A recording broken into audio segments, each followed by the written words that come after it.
Good morning students. आज मैं start करने जा रहा हूँ प्रोबेबिलिटी। ठीक है ना। प्रोबेबिलिटी का मतलब होता है संभावना। इसमें हम लोग कुछ ऐसी इवेंट्स होती है, घटनाएं होती है जिनको हम श्योर करते हैं कि वो होगी या नहीं होगी। ठीक है। तो वो हम किस चैप्टर में पढ़ते हैं? प्रोबेबिलिटी में पढ़ते हैं। इसमें कुछ टर्म्स हैं, तो हम उन टर्म्स के बारे में आज बात करेंगे। जैसे the probability of an happening of an events can not be less than zero and more than one. यानी कि जो प्रोबेबिलिटी होती है वो कभी भी जीरो से छोटी नहीं होती और वन से बड़ी नहीं होती। या तो वो प्रोबेबिलिटी जीरो होगी या जीरो से बड़ी होगी, वन होगी या उससे छोटी होगी। ठीक है ना। कभी भी टू थ्री या -1 -2 ऐसे कभी नहीं होती है। ठीक है ना। जैसे मैं एग्जांपल में देता हूँ एक, कि मान लो मैंने एक डाइस को थ्रो किया। एक डाइस को थ्रो करने पे मैंने कहा कि 7 आने के चांस बताओ कितना है। तो आपको पता है इसमें 7 होता नहीं है। अगर उसमें 7 नहीं होता तो उसकी प्रोबेबिलिटी कितनी होगी? तो जीरो होगी, नहीं आएगा, 100% नहीं आएगा। उसकी प्रोबेबिलिटी कितनी होगी? जीरो हो गई।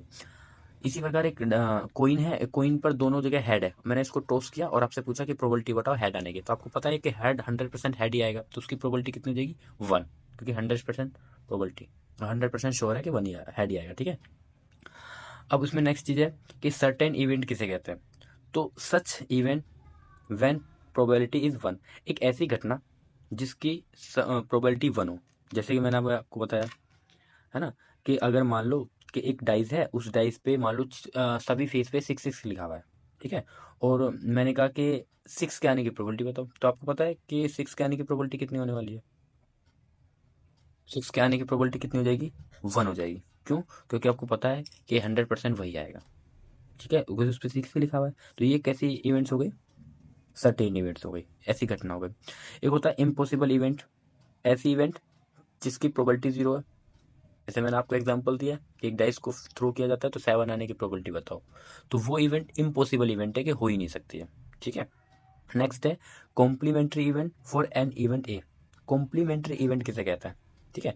यानी कि अगर मान लो कि अगर मैंने कहा कि एक डाइस को थ्रो करने पर इवन नंबर आने की प्रोबेबिलिटी बताओ। तो हम जानते हैं कि डाइस में इवन नंबर 2 4 6 होता है। अब आपसे कहा कि इवन नंबर ना आने की प्रोबेबिलिटी बताओ। तो ऐसा भी तो हो सकता है कि इवन के आने की प्रोबेबिलिटी और इवन के ना आने की प्रोबेबिलिटी। तो इवन के ना आने की प्रोबेबिलिटी को हम क्या बोलते हैं? कॉम्प्लीमेंट्री इवेंट बोलते हैं। यानी कि कोई इवेंट्स हो रही है तो हम ये पूछ रहे हैं कि उसकी इवेंट के ना होने की प्रोबेबिलिटी बताओ। तो उसको हम कॉम्प्लीमेंट्री इवेंट्स मानते हैं। ठीक है। और बेसिकली उसमें से कैसे निकाला जाता है? जो इवेंट हो रही है, जैसे इवेंट के इवन नंबर आने की प्रोबेबिलिटी बताओ। तो आपको सिंपल सा वन में से उसके आने की प्रोबेबिलिटी माइनस कर दो, तो आपको मिल जाएगा उसके ना आने की प्रोबेबिलिटी। ठीक है। तो ये हमारी कॉम्प्लीमेंट्री इवेंट होती है। दूसरा क्या है? Total probability of occurring an events sum of one. यानी कि इसने कहा कि जो टोटल प्रोबेबिलिटीज होती है एक इवेंट्स की, मतलब आपको एक डाइस थ्रो करने के लिए दिया जाए। ठीक है। और मैं उसमें बोलूँ कि इवन आने की प्रोबेबिलिटी और ओड आने की प्रोबेबिलिटी निकालो। तो आपको पता है 1/2 आएगी। ठीक है। क्योंकि इसमें इवन नंबर कितने होते? 3। टोटल नंबर कितना हो? 6। तो इवन के आने की प्रोबेबिलिटी 1/2। ठीक है। इसी प्रकार आपसे कहा जाए ओड की बताओ, तो ओड कितने नंबर होते हैं इसमें? 3। और डिवाइड बाय कितना? 6। तो भी इसकी प्रोबेबिलिटी भी कितनी आएगी? 1/2। अब आप दोनों इवेंट्स को आप जोड़ोगे तो कितना मिलेगा? 1 मिलेगा। 1/2 प्लस 1/2, यानी कि अब दो इवेंट एक ही प्रोबेबिलिटी में से हो रही है, मतलब एक ही प्रोबेबिलिटी में से अगर हो रही है दो इवेंट, तो उन दोनों को आप ऐड करते हो तो आपको कितना मिलने वाला है? 1। ठीक है। तो ये हमारी total probability of occurring events हो गई। नेक्स्ट हमारा क्या है? Theoretical means of probability. तो थ्योरेटिकल मीन क्या होता है? To try to predicate what will happen in the experiment. यानी कि जब हम ट्राई करते हैं, यानी हम एक डाइस को थ्रो करते हैं। ठीक है। एक हम कोइन को है ना उछालते हैं, तो उसमें हम ट्राई करते रहते हैं कि क्या आएगा। बार बार हम प्रेडिकेट करते हैं, अनुमान लगाते हैं कि वो क्या क्या आ सकता है। तो इसको हम थ्योरेटिकल मीन्स ऑफ प्रोबेबिलिटी बोलते हैं। उसके बाद है experiment, experimental probability. Experimental probability क्या होती है? The event what actually happen in the experiment. और एक्सपेरिमेंटल प्रोबेबिलिटी हो गई जो वास्तव में क्या घटना घटित होने वाली है, वो एक्सपेरिमेंटली प्रोबेबिलिटी कहलाएगी। जैसे पी है number of favourable outcome. Total probability निकालने का सिंपल सा फॉर्मूला है। ठीक है ना। Number of favourable outcome upon में total number of possible outcome. Favourable outcome हो गए, जैसे कि हम चाहते हैं कि 2 आने की प्रोबेबिलिटी बताओ, इवन नंबर आने की प्रोबेबिलिटी बताओ, ओड नंबर आने की प्रोबेबिलिटी बताओ। तो ये फेवरेबल आउटकम्स हो गए हमारे पास। ठीक है। और टोटल जो है डाइस के अंदर जितने भी होते हैं, या एक कॉइन को उछालने पर हेड टेल होता है, एक ताश की गड्डी को में 52 कार्ड्स होते हैं। तो ये सब चीज़ें वो टोटल पॉसिबल आउटकम है कि आ सकता है, ठीक है। नेक्स्ट फिर हमारा जैसे कि एक एग्जांपल दिया, एग्जांपल में 2 कॉइन आर टॉस, 2 कॉइन को साइमल्टेनियसली 600 टाइम्स बार, है ना, 600 टाइम्स उसको क्या किया गया, टॉस किया गया, from which we get 2 head. तो ये देखा गया कि दोनों हेड पर जो टेल आया वो 105 टाइम आया है। एक सिक्के पे जो हेड आया है, बाकी एक पे हेड आया दूसरे पे टेल आया होगा, तो कितनी बार ऐसा हुआ है, 300 बार ऐसा हुआ है। जीरो हेड का मतलब है जीरो, दोनों पे से किसी पे भी हेड नहीं आया था, यानी कि दोनों पे टेल टेल आया है, तो उसको कितनी बार ऑब्जर्व किया उन्होंने, 195 टाइम बार ऐसा ऑब्जर्व किया गया है। तो पूछा जाए कि दोनों पे हेड आने की प्रोबेबिलिटी बताओ, तो आप सिंपल है कि एक डाइस को जब थ्रो किया था, है ना, 2 डाइस को एक साथ जब थ्रो किया था, तो प्रोबेबिलिटी ऑफ 2 हेड आने की, तो हमने देखा कितनी बार आया था, 105 बार, ठीक है। और ये तो ऑब्जर्व हुआ गया, और अपॉन में टोटल टोटल कितनी बार उसको ट्राई किया है हमने, 600 बार टाइम्स को थ्रो किया था, 2 कोइंस को टॉस किया था, ठीक है। तो 105 अपॉन में कितना आ जाएगा, 600। ये इसकी प्रोबेबिलिटी हो जाएगी, इसको आप काट सकते हैं, ठीक है ना, 5 से कट जाएगा तो सिंपल फॉर्म में लिख सकते हैं। दूसरा क्या, प्रोबेबिलिटी ऑफ गेटिंग हेड, एक हेड आने की प्रोबेबिलिटी बताओ, तो 300 अपॉन में कितना आ जाएगा, 600। इसको भी आप सोल्व करेंगे तो 1/2 आ जाएगा। इसी प्रकार प्रोबेबिलिटी ऑफ गेटिंग 0 हेड, एक भी हेड आने की ना प्रोबेबिलिटी बताओ, तो वो 195 अपॉन में 600 हो जाएगा। इसको भी आप सिंपल फॉर्म में करेंगे तो आपको रिजल्ट मिल जाएगा, ठीक है ना, इसका आंसर मिलेगा। और इस वाले केस में एक है कि अगर उसने ये पूछा होता कि टेल आने, दोनों पे टेल आने की प्रोबेबिलिटी बताओ, तो भी यही होगी, क्योंकि हेड ना आने की प्रोबेबिलिटी टेल आने की प्रोबेबिलिटी होगी, ठीक है, इसलिए ये आंसर हो जाएगा, ठीक। तो इसमें हम छोटी छोटी डेफिनेशन देखते हैं, जैसे कि एक्सपेरिमेंट। एक्सपेरिमेंट क्या होता है, an operation which can be produce some well defined outcome is called the experiment. तो एक्सपेरिमेंट वो होता है जिसमें हमें वेल डिफाइंड आउटकम मिले, ठीक है, जो सभी के लिए एक जैसा होता है। जैसे मैं आपसे कहूँ, केमिस्ट्री के अंदर सोडियम और क्लोरीन को मिलाने पर सोडियम क्लोराइड बनता है, ठीक है। अगर मैं इस एक्सपेरिमेंट को कर रहा हूँ और दूसरा भी कोई व्यक्ति इस एक्सपेरिमेंट को करेगा, तो हम देखेंगे हमारे रिजल्ट सेम आने वाले हैं। कोई तीसरा करेगा, कोई चौथा करेगा, पाँचवा करेगा, यानी कि कोई भी अगर इस एक्सपेरिमेंट को करेगा तो हम जानते हैं सोडियम और क्लोरीन को मिलाने पर सोडियम क्लोराइड बनता है। तो ये एक वेल डिफाइंड हो गया, ठीक है ना, इसको हम एक्सपेरिमेंट बोलते हैं, ये वेल डिफाइंड होना चाहिए। और इसी प्रकार के डाइस को, अगर मैंने एक डाइस को थ्रो किया तो 1 से लेकर 6 नंबर आएगा, दूसरा करेगा वो भी 1/6 आएगा, कुछ अलग पर्सन करेगा वो भी गाएगा, मतलब सबके लिए सेम होता है, यानी सबके लिए सेम होगा, तो वो वेल डिफाइंड आउटकम्स होंगे। अब एक्सपेरिमेंट 2 टाइप्स के होते हैं, एक होता है डिटर्मिनिस्टिक एक्सपेरिमेंट। अब डिटर्मिनिस्टिक एक्सपेरिमेंट कैसे एक्सपेरिमेंट होते हैं, इसमें क्या होता है, इसमें हमको ना आउटकम्स के बारे में पता होता है, यानी कि क्या रिजल्ट आने वाला है उसके बारे में हमको पता होता है, इसलिए इसको हम डिटर्मिनिस्टिक एक्सपेरिमेंट बोलते हैं, ठीक है, जिसमें हमको ये पता हो कि आउटकम क्या आएगा। जैसे हम जानते हैं कि जो भी साइंस के एक्सपेरिमेंट होते हैं और जो इंजीनियर एक्सपेरिमेंट करते हैं वो सारे के सारे ये हमको पता होता है कि क्या कंडीशन होने वाली है, क्या रिजल्ट आने वाला है। जैसे कि मैंने आपको कहा कि सोडियम और क्लोरीन को मिलाकर सोडियम क्लोराइड बनेगा, ये सबको पता है, ठीक है ना। तो ये एक डिटर्मिनिस्टिक एक्सपेरिमेंट होता है। कुछ एक ऐसे एक्सपेरिमेंट होते हैं जो कि हमको आउटकम्स के बारे में पता नहीं होता, उनको हम रैंडम एक्सपेरिमेंट बोलते हैं। जैसे कि वही एक डाइस को थ्रो किया जाए तो हमें ये तो पता है कि 1 से लेकर 6 आएगा, लेकिन 100% हमें ये श्योर नहीं है कि हेड आई, सॉरी 1 आए, 2 आए, 3 आए, ये 100% श्योर नहीं होता। 1 में से 6, 1 से लेकर 6 में से कोई एक आएगा, ये हमको पता है, लेकिन आएगा क्या वो हमको नहीं पता। तो ऐसे एक्सपेरिमेंट को हम रैंडम एक्सपेरिमेंट बोलते हैं, जिसमें हमको आउटकम्स के बारे में पता नहीं होता, ठीक है ना। आफ्टर थ्रो करने के बाद हमको पता चलता है क्या आता है ना, जैसे कि टॉसिंग। हाँ, लेकिन इसमें एक शर्त होनी चाहिए कि जो भी हम टॉस कर रहे हैं, जो भी हम टॉस कर रहे हैं कॉइन को या रोल कर रहे हैं किसी डाइस को, तो वो अनबेस होना चाहिए, ठीक है, वो फेयर कॉइन होना चाहिए, अनफेयर नहीं होना चाहिए। अगर वो अनफेयर होगा तो फिर तो उसमें जो एक्सपेरिमेंट होगा डिटर्मिनिस्टिक एक्सपेरिमेंट हो सकता है। जैसे कि एक सिक्का है, इस पर दोनों जगह हेड है, अब उसको अपने उछाला तो आपको पता है ये हेड ही आने वाला है, क्योंकि दोनों पे हेड है। सो ये वाला हमारा रैंडम एक्सपेरिमेंट नहीं होगा। इक्वली लाइकली इवेंट्स किसे कहते हैं, इक्वली लाइकली इवेंट ऐसी है कि अगर मान लो किसी एक्सपेरिमेंट में 2 या 2 से अधिक इवेंट्स हो रही हैं, घटनाएं हो रही हैं, और उनकी प्रोबेबिलिटी सेम है, तो हम उनको बोलेंगे वो इक्वली लाइकली है एक जैसे, ठीक है ना। इसके बाद कंपाउंड इवेंट्स क्या है, कंपाउंड इवेंट ये होता है कि मान लो एक एक्सपेरिमेंट है, उस एक्सपेरिमेंट में अलग अलग इवेंट्स हो रही है कि इवन नंबर आने की प्रोबेबिलिटी, ओड आने की प्रोबेबिलिटी हमने निकाली, ठीक है ना, और उसमें जितने भी इवेंट्स हो रही है उन सभी को अगर आप ऐड करो दो और वो 1 के इक्वल आ जाए, तो वो कंपाउंड इवेंट्स कहलाएंगी, सारी की सारी इवेंट्स होंगी वो कंपाउंड इवेंट कहलाएंगी, ठीक है। उसके बाद अकेरेंस ऑफ एन इवेंट्स, एक इवेंट्स आने की संभावना है ना। इसमें लिखा an event E associate a random experiment, एक इवेंट ई एसोसिएट होती है किससे, रैंडम एक्सपेरिमेंट पे, इस सेट टू बी अगर। जब हम एक रैंडम एक्सपेरिमेंट करते हैं तो हमें पता है कि एक डाइस को, एक कॉइन को उछालने पर एक ही चीज़ होगी। अगर मैंने एक डाइस को थ्रो किया तो हमें पता है कि 1 से लेकर 6 में केवल एक ही नंबर आएगा, तो ये हमारे पास एन इवेंट कहलाएगी, ठीक है। दो अगर हाँ, इसी प्रकार अगर हम एक 2 कॉइन को एक साथ उछाल दें तो हमें पता है या तो हेड हेड आएगा, ये एक इवेंट हो गई, या दोनों पे टेल टेल आएगा, एक इवेंट ये हो गई, या पहले पे हेड दूसरे पे टेल आएगा, ये एक इवेंट हो गई, या पहले पे टेल दूसरे पे हेड आएगा, ये हमारा एक इवेंट हो गई। तो ना इस तरह से होगा। फेवरेबल एलिमेंट्री इवेंट्स कौन से होते हैं? फेवरेबल मतलब जो कि हम चाहते हैं कि an elementary event is set to be favourable of compound event A is satisfy the definition of the compound event. यानी कि मान लो कि एक इवेंट्स है, मतलब एक एक्सपेरिमेंट है, उसमें जितने भी इवेंट्स हो सकते हैं उन सभी इवेंट्स में से एक इवेंट सेटिस्फाई होगी, ठीक है ना। जैसे कि एक वो एक डाई, मतलब हमने एक डाइज लिया, उसको हमने थ्रो किया, तो 1 2 3 4 5 6 कुछ भी आ सकता है, ठीक है ना। तो उनमें से केवल अब उसके अगर मैं इवेंट्स बनाऊँ, एक बार एक थ्रो किया तो उसकी इवेंट्स कितनी बनेगी? 1 2 3 4 5 6, 6 इसके इवेंट बन जाएंगे।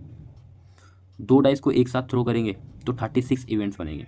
ऐसा हो सकता है कि दोनों बार 1 1 आ जाए, ऐसा एक बार 1 आए दूसरे बार 2 आ जाए, ऐसा हो सकता है एक बार 1 आ जाए दूसरी बार 3 आ जाए, 1 आ जाए 4 आ जाए, 1 आ जाए 5 आ जाए, ऐसा हो सकता है। ऐसा हो सकता है पहले पे 2 आ जाए दूसरे पे 1 आ जाए, ऐसा हो सकता है पहले पे 2 आ जाए दूसरे पे 2 आ जाए, ऐसा हो सकता है पहले पे 2 आ जाए फिर 3 आ जाए। तो इस तरह से हम देखेंगे 36 इवेंट्स हो जाएंगे।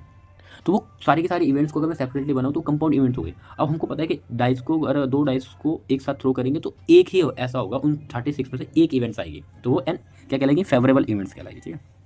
उसके बाद आपको क्या देखना है यहाँ पर? सीधा सीधा एक फॉर्मूला हम यूज़ करेंगे, probability of occur of any events. क्या होता है? Total number of outcome favourable to E और total number of the possible outcome V. ये एक फॉर्मूला, इस फॉर्मूले के बेसिस पे हम लोग प्रोबेबिलिटी को, ये कुछ इंपॉर्टेंट क्वेश्चन को करने वाले, ठीक है ना।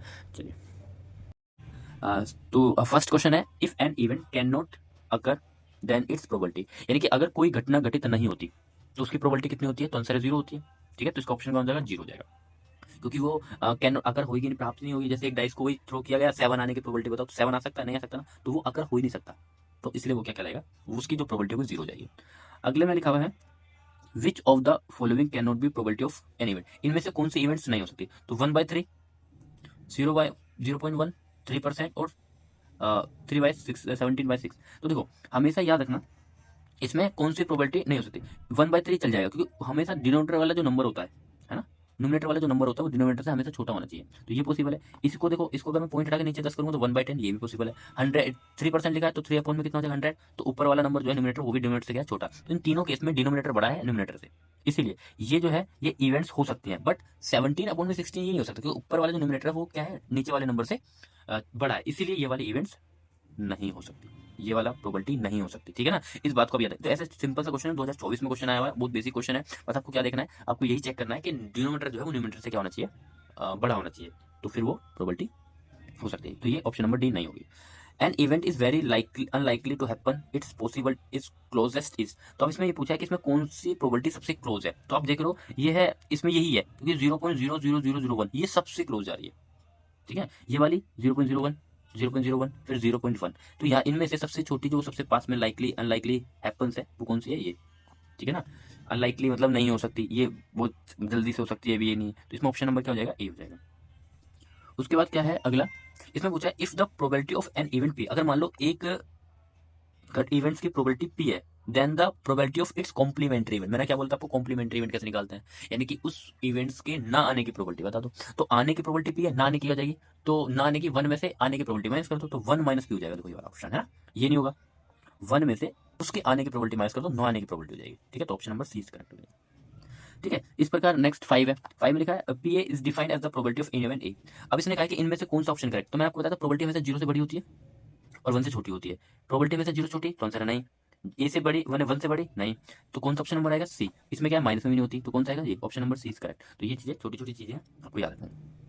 उसके बाद, the probability of that non leap year you select at the random with 53 Sunday on it. तो इसमें ये पूछा है कि हमको प्रोबेबिलिटी बताओ नॉन लीप ईयर, एक ईयर है जो कि नॉन लीप ईयर है, ठीक है ना। उसमें कितने संडे है? 53 संडे है, तो उसकी प्रोबेबिलिटी क्या हो सकती है? तो हम ये जानते हैं, तो नॉन लीप ईयर में 365 दिन होते हैं, 52 वीक्स होते हैं, ठीक है ना। उसमें 1 day is the non leap year, उसमें एक दिन ऐसा होता है जो कि नॉन लीप ईयर होता है। इसलिए this 1 day can not be Monday और ट्यूसडे। वो कुछ भी हो सकता है, या तो वो मंडे हो सकता है, या ट्यूसडे हो सकता है, या वेडनेसडे हो सकता है, या थर्सडे हो सकता है, या फ्राइडे हो सकता है, या सैटरडे हो सकता है, या संडे भी हो सकता है, ठीक है ना।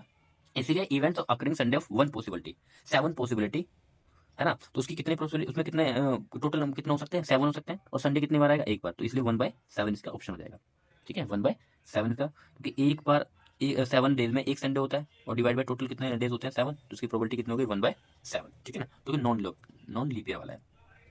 उसके बाद लिखा है a number is selected at random from the number 1 to 100, यानी कि हमें 1 से लेके 100 के बीच में से एक नंबर को सेलेक्ट करना है, और the probability that the prime number is, तो हमें ये बताना है कि उसमें 1 से लेके 100 नंबर में से जो प्राइम नंबर है उसकी प्रोबेबिलिटी बतानी है। प्राइम नंबर आप जानते हैं 2, 3, 5, 7, 11, ये सब प्राइम नंबर है जो कि सिर्फ अपने आप से क्या होते हैं, डिवाइड होते हैं, तो ऐसे नंबर को प्राइम नंबर बोलते हैं। तो यहाँ पर इसमें बताना है कि उसकी प्रोबेबिलिटी कितनी है। तो सबसे पहले आपको ये लिखना है कि प्राइम नंबर होते कैसे हैं। तो देखो टोटल आउटकम तो 100 है, क्योंकि 1 से लेके 100 हमें सेलेक्ट करना है। उसमें प्राइम नंबर जो होंगे वो कौन कहाँ से स्टार्ट होंगे, 2, 3, 5, 7, 11, 13, 17, 19, 23, 29, 31, 37, 41, 43, 47, 53, 59, 61, 67, 71, 73, 79, 83, 89, 97, ये सारे के सारे नंबर प्राइम नंबर होते हैं। अब इन आप टोटल इनको काउंट करोगे तो आपको इतना मिलेगा 25। ठीक, तो ये तो पॉसिबल आउटकम्स हो गए, जो कि उन्होंने पूछा है कि प्राइम नंबर आने की प्रोबेबिलिटी बताओ, तो पॉसिबल आउटकम्स तो 25 हो गए। ठीक है, तो अब सीधा सीधा आपको प्रोबेबिलिटी निकालनी है, रिक्वायर्ड प्रोबेबिलिटी किसकी, प्राइम नंबर की। तो टोटल जो नंबर है, जो फेवरेबल आउटकम है वो कितना है 25, और टोटल नंबर कितना हो गया 100, तो इसको आप डिवाइड करोगे तो कितना आएगा 1/4, तो इसकी प्रोबेबिलिटी कितनी हो जाएगी 1/4 हो जाएगी। ठीक है ना, इस तरह से हम निकालेंगे। नेक्स्ट क्या है, one dice is throw once, यानी एक डाइस को एक बार थ्रो किया गया, the probability of getting a prime number. अब एक डाइस को एक बार थ्रो किया गया है तो प्राइम नंबर आने की प्रोबेबिलिटी बताओ। तो डाइस में प्राइम नंबर कौन होगा, 2, 3 एंड 5, तो कितने नंबर हो गए, 3 नंबर हो गए। तो 3 नंबर प्राइम नंबर होते हैं, 3 प्राइम नंबर है। तो इवेंट्स में कितने नंबर्स हैं, 3। टोटल नंबर कितने होते हैं डाइस में, 6 नंबर्स होते हैं। तो इसीलिए हम नंबर ऑफ इवेंट्स और नंबर ऑफ सैंपल स्पेस देखें, तो ये 3/6 काट कितना आएगा 1/3। सैंपल स्पेस क्या होता है, जितने भी घटनाएं हो सकती हैं या जितने भी उसमें आउटकम्स हो सबको हम सैंपल स्पेस बोलते हैं, ब्रैकेट में रख। अब इसमें नेक्स्ट है 9 में क्या है, if 2 dice are toss together, अगर 2 डाइस को एक साथ थ्रो किया जाए, टॉस किया जाए, तो then the probability of getting the sum of number of both of dice as 10, तो इसने कहा कि दोनों डाइसों पे जो नंबर आएंगे उनका सम कितना होना चाहिए, उनका सम होना चाहिए 10। ठीक है, तो सबसे पहले सैंपल स्पेस बनाएंगे। सैंपल स्पेस बनाएंगे कि क्या क्या हो सकता है। तो देखो ऐसा हो सकता है कि जब हम 2 डाइस को एक साथ थ्रो करेंगे तो पहले पे 1 आ जाए, दूसरे पे 1 आ जाए, पहले पे 1 आ जाए, दूसरे पे 2 आ जाए, पहले पे 1 आ जाए, दूसरे पे 3 आ जाए, पहले पे 1 आ जाए, दूसरे पे 4 आ जाए। इस प्रकार पहले पे 2 आ जाए, दूसरे पे 1 आ जाए, पहले पे 3 आ जाए, दूसरे पे 1 आ जाए। इस प्रकार हम देखते हैं कि हमारे टोटल कितने इवेंट्स बन जाएंगे, 36। तो टोटल जो इवेंट्स हैं, जो टोटल पॉसिबल हैं आउटकम्स है, वो कितना है 36। अब इसने ये पूछा है कि वही लेना है जिसका दोनों डाइस पर जो नंबर आएगा उनका सम कितना होना चाहिए, उनका सम होना चाहिए 10। तो हम यहाँ देखते हैं, इसमें आप देखेंगे यहाँ पर कोई भी ले लो, जैसे इन दोनों को ऐड करो कितना आएगा, 6 आएगा, नहीं लेना। 8 आएगा, नहीं लेना। 9 आएगा, नहीं आएगा। तो 6 और 4 कितना होगा 10, ये लेना है। 5 5 कितना होगा 10, ये लेना है। 6 4 कितना होगा 10, ये लेना है। तो कितना हो गया, ऐसे 3 ऐसे नंबर है जिनको 3 ऐसे इवेंट्स है जिसमें क्या आने वाला है, दोनों का सम 10 आएगा। तो ऐसे कितने मिले हमको, 3। और भी आप देख सकते हैं, अगर मिल जाएगा तो ठीक है, वरना कितना है 3 मिल गया। तो रिक्वायर्ड प्रोबेबिलिटी हो जाएगी जितने भी इवेंट फेवरेबल आउटकम है 3, और टोटल कितना है 36, काटेंगे आपको कितना मिल जाएगा 1/12, तो इसका ऑप्शन क्या हो जाएगा 1/12 हो जाएगा। ठीक है, उसके बाद अगला है once card is draw from the well shuffled packet 52 cards, यानी कि एक कार्ड्स को निकाला जाता है ना, ताश की गड्डी में से, तो उसकी प्रोबेबिलिटी बताओ कि उस पर फेस कार्ड आने की प्रोबेबिलिटी बताओ। तो याद रखना, जो ताश की गड्डी में जो फेस कार्ड होते हैं वो 12 होते हैं। ठीक है ना, जिसपे जॉकर जे बना होता है, जिसपे इक्का सॉरी जिसपे किंग बना होता है और इस पे क्वीन बना होता है, वो सब फेस कार्ड होते हैं, उनके फेस छपे रहते हैं, तो उनको फेस कार्ड बोलते हैं। ठीक है ना, ऐसे कितना होता है 12 होते हैं। तो अब इन्होंने कहा कि फेस कार्ड के आने की प्रोबेबिलिटी बताओ, तो फेस कार्ड 12 होता है, और जो टोटल कार्ड्स होते हैं वो 52 होते हैं। तो हम सीधा सीधा प्रोबेबिलिटी कैसे निकालेंगे, 12 divide by total number, total card 52, उसमें से फेस कार्ड कितना होता है 12, तो 12 52, इसको आप काटेंगे तो 3/13, तो ये हमारे पास प्रोबेबिलिटी आ जाएगी। इस तरह से बोलना। नेक्स्ट क्या है, the probability of 53 Monday in a leap year. Leap year में 53 मंडे है, तो उसकी प्रोबेबिलिटी बतानी है। तो अब लीप ईयर में कितने दिन होते हैं, लीप ईयर में 366 दिन होते हैं। ठीक है ना, ये तो आपको बताइए। उसमें 52 वीक्स होते हैं और 2 डेज एक्स्ट्रा होते हैं।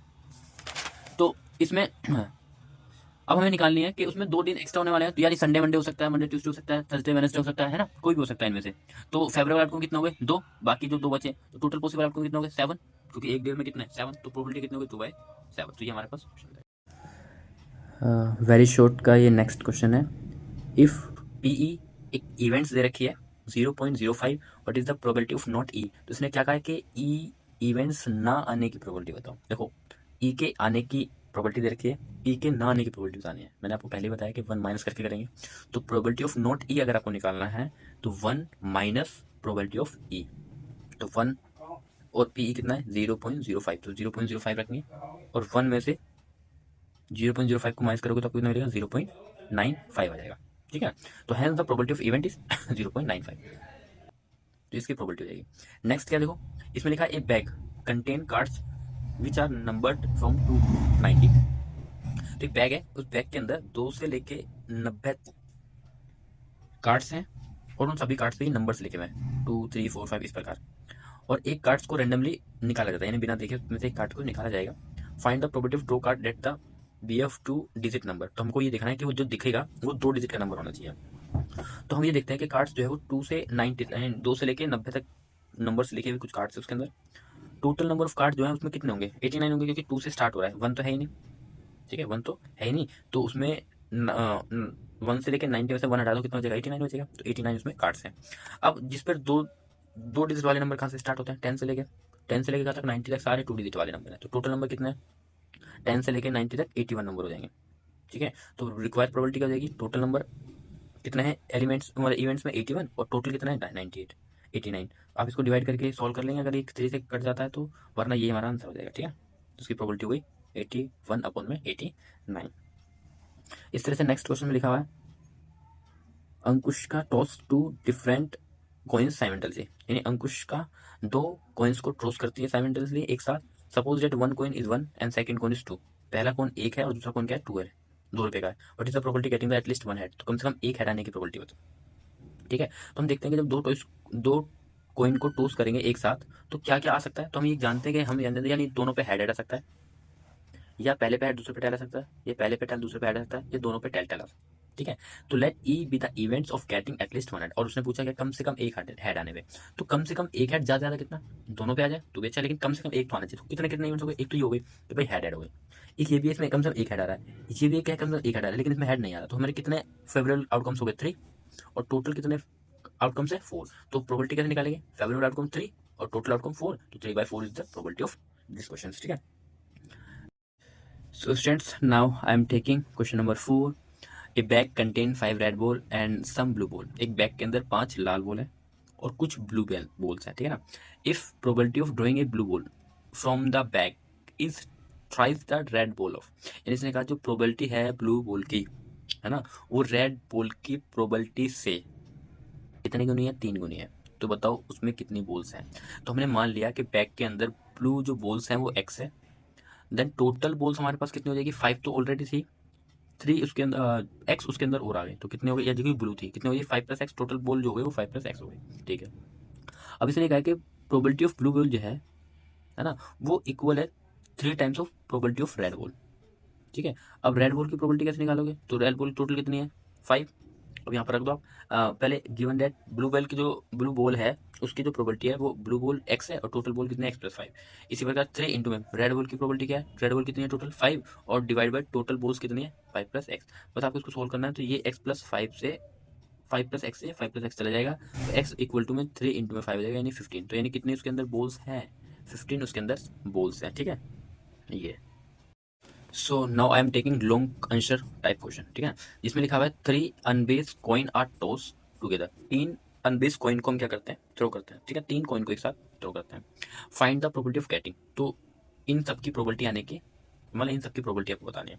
तो व्हेन वी टॉस 3 कॉइन, जब हम 3 कॉइन्स को अगर एक साथ टॉस करते हैं तो उसके आउटकम्स कितना आते हैं? कितने इवेंट्स हो सकती हैं? तो 8 हो सकते हैं। ठीक है ना, क्या क्या सकता है? ऐसा हो सकता है कि तीनों पे हेड जाए, ऐसा हो सकता है फर्स्ट 2 पर हेड आ जाए और तीसरे वाले पे टेल आ जाए, ऐसा हो सकता है फर्स्ट हेड आ जाए फिर टेल आ जाए हेड आ जाए, ऐसा हो सकता है पहले पे हेड आ जाए बाकी पे दोनों पे, पहले पे टेल आ जाए दोनों पे हेड आ जाए, ऐसा हो सकता है पहले पे हेड आ जाए दोनों पे टेल आ जाए, टेल हेड टेल आ जाए, टेल टेल हेड आ जाए, टेल टेल टेल आ जाए। ये टोटल 8 आउटकम्स बनने वाले हैं। ये टोटल आउटकम हो गए। तो टोटल नंबर ऑफ आउटकम कितना हो गया? 8 हो गए। ठीक है, अब इसने क्या पूछा देखो जरा, 2 हेड, यानी कि 2 हेड आने की प्रोबेबिलिटी बताओ। तो 2 हेड आने की यानी कि इस पे बेशक 2 हेड आने पर, 2 हेड आने पर कौन कौन से हो जाएंगे? तो इसमें 2 आ रहे हैं, एक ये हो जाएगा, एक ये ले लिया जाएगा, एक ये भी लिया जाएगा। तो इनमें सब में 2 2 हेड आ रहे हैं। तो कितने फेवरेबल आउटकम हो गए? 3, 1 2 3। तो head head tail, tail head head और head tail head, 3 favourable outcomes हो गए। और टोटल इवेंट्स कितनी है? 8। तो फेवरेबल नंबर ऑफ आउटकम 3 है, तो रिक्वायर्ड प्रोबेबिलिटी हो जाएगी टोटल फेवरेबल आउटकम 3 और टोटल नंबर 8, तो 3/8 हमारी प्रोबेबिलिटी हो जाएगी। नेक्स्ट में पूछा है at least 2 head. At least 2 head मतलब कम से कम 2 हेड, कम से कम 2 हेड। ज्यादा से ज्यादा कितने हो सकते हैं? तीनों आ जाए। तो कितने हो जाए? एक ये, एक ये, एक ये और एक ये। ठीक है, तो मैक्सिमम कितना चाहिए? एटलीस्ट कम से कम 2 हेड चाहिए। तो इसमें 4 आ जाएंगे। ठीक है ना, कौन कौन आ जाएगा? एक तो ऐसा हो जाएगा तीनों हेड जाए और बाकी ये 3 तो आ ही रहे हैं। ठीक है ना, तो टोटल कितने हो जाएंगे? 4 फेवरेबल आउटकम हो जाएंगे। और टोटल कितने हैं आउटकम से? 8। तो 4/8 कितना आ जाएगा? 1/2 आ जाएगा। नेक्स्ट है ऑलमोस्ट 2 हेड, यानी कि ऑलमोस्ट 2 हेड, यानी कि ज़्यादा ज़्यादा 2 हटाने चाहिए, इससे ज़्यादा नहीं आना चाहिए। तो ज़्यादा दो, कम से कम एक आ जाए, कम से कम ना भी आए वो भी चल जाएगा। तो हम सारी की सारी प्रॉपर्टी लिखें टी टी टी, इसमें हेड नहीं आ रहा चल जाएगा, क्योंकि उसमें कम से कम 2 आने चाहिए, ऑलमोस्ट 2 हेड, यानी कि ज़्यादा ज़्यादा 2। ठीक है, इसलिए ज़्यादा ज़्यादा 2, इससे ज़्यादा नहीं। तो ये भी आ सकता है, ये भी आ सकता है, ये भी आ जाएगा, ये भी है, ये भी है। ये तो कितने इवेंट्स हो गए, 7 इवेंट्स हो जाएंगे, जिसमें सिर्फ हमको सिर्फ ट्रिपल हेड वाले नहीं लेनी। ठीक है ना। तो यहाँ पर फेवरेबल नंबर ऑफ आउटकम 7, तो रिक्वायर्ड प्रोबेबिलिटी क्या जाएगी, टोटल फेवरेबल आउटकम कितना 7 डिवाइड बाई 8, कितना आ जाएगा हमारा 7 में 8 इसकी प्रोबेबिलिटी आ जाएगी। Now I am taking question number 2, a box contain 100 red ball, एक बॉक्स के अंदर 100 रेड बॉल है, 20 येलो बॉल्स है एंड 50 ब्लू बॉल्स है। ठीक है ना। If one ball is draw at the random from the box, अगर बॉक्स में से एक बॉल को निकाला जाए तो प्रोबेबिलिटी बताओ, लेट ड्रॉ द बॉल, जो बॉल निकाली गई है उसकी प्रोबेबिलिटी बताओ। ठीक है ना। तो सबसे पहले टोटल बॉल्स कितने हैं एक बैग के अंदर, 100, 200 एंड 50, तो टोटल कितना हो जाएगा 350। तो टोटल जो पॉसिबल आउटकम्स हैं वो कितने हैं 350। अब उसमें कहा है पहले पहले में नंबर ऑफ ब्लू बॉल्स की प्रोबेबिलिटी बताओ, तो ब्लू बॉल्स कितनी है 50, टोटल कितनी है 350, तो 50 अपॉन 315, जीरो से जीरो कैंसिल आउट, 5 7 जा 135, तो 1 अपॉन में कितना जाएगा 7। ये हमारे पास ब्लू बॉल आने की प्रोबेबिलिटी आ गई। नेक्स्ट है नॉट येलो, येलो नहीं होनी चाहिए, येलो नहीं होनी चाहिए, तो येलो को छोड़ दो, बाकी कितने बचे 100 एंड 50, 150 तो बॉल्स हैं बाकी, येलो को लेफ्ट कर दो। तो हमें येलो की प्रोबेबिलिटी नहीं बतानी, तो बाकी बॉल्स कितने बचे 50, तो नॉट येलो 50 अपॉन में कितना जाएगा 350। ठीक है, इसको आप सोल्व करेंगे कितना आएगा 3/7 इसकी प्रोबेबिलिटी आ जाएगी। ठीक है ना, इसमें हमें ये नहीं है येलो को छोड़ना है, तो येलो लेनी नहीं है। नेक्स्ट हमारा है not yellow and not blue, ना तो लाल होनी चाहिए या ना तो पीली होनी चाहिए और ना ही कौन सी चाहिए ब्लू होनी चाहिए।